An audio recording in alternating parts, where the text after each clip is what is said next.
আমরা ডেঙ্গু বা chikungunya suspect করলাম, চিকিৎসা কিভাবে করব? চিকিৎসা কি সব হাসপাতালে করতে হবে, ডাক্তারের কাছে যেয়ে করতে হবে? বাসায় কি করব তাহলে আমরা? আসলে যে কোনো ভাইরাল ফিভারের মতো আমাদের বাসায় এই রোগীদের জন্য সাপোর্টিভ ম্যানেজমেন্টের পার্ট হিসেবে প্রচুর পরিমাণে তরল এবং তরল জাতীয় খাবার খাওয়াতে হবে। এখন তরল এবং তরল জাতীয় খাবারে আমরা যদি শুধু পানি খাওয়াই তাহলে কিন্তু হবে না, ও তো পুষ্টিও লাগবে। সেই জন্য বিভিন্ন রকমের জুস খাওয়াতে পারি, মুরগির স্যুপ খাওয়াতে পারি। মনে রাখতে হবে, একজন পূর্ণবয়স্ক রোগী যার জ্বর আছে তার ক্ষেত্রে কিন্তু মিনিমাম 2 থেকে 2.5 লিটারের মতো তরল খাবার খেতে হবে। সাথে যদি কারো ডায়রিয়া বা বমি থাকে সেক্ষেত্রে কিন্তু এই তরলের পরিমাণ বেড়ে যাবে, কোনো মতেই কমানো যাবে না।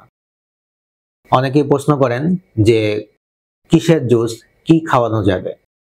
ডায়াবেটিস যদি না থাকে আপনি আসলে কোনো দিকে চিন্তা না করলেও চলবে, যে কোনো কিছুই খেতে পারবে যা তার পেটে সহ্য হয়। ডায়াবেটিস থাকলে আমরা মিষ্টি জাতীয় খাবার কিছুটা পরিহার করার চেষ্টা করব, তবে যদি একদম কিছুই খেতে না পারে সেক্ষেত্রে কিছুটা আমরা অ্যালাউ করব। এছাড়া সহজপাচ্য যে কোনো খাবারই খেতে পারি আমরা। শরীর ব্যথার জন্য, জ্বরের জন্য কি করব? শরীর ব্যথা এবং জ্বরের জন্য সবচেয়ে নিরাপদ হচ্ছে প্যারাসিটামল। সেই প্যারাসিটামল ওজন অনুযায়ী দিতে হবে এবং সেই ওজন আপনার চিকিৎসক আপনাকে ঠিক করে দিতে পারবেন।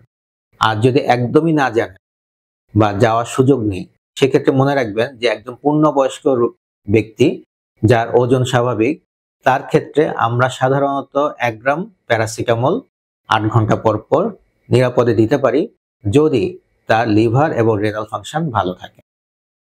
কোনো প্রকারের ব্যথা জাতীয় ওষুধ, কোনো প্রকারের অ্যান্টিবায়োটিক, কোনো স্টেরয়েড জাতীয় ওষুধ দিব না, এবং এগুলো যদি দেয়া হয় তাহলে হিতে বিপরীত হতে পারে।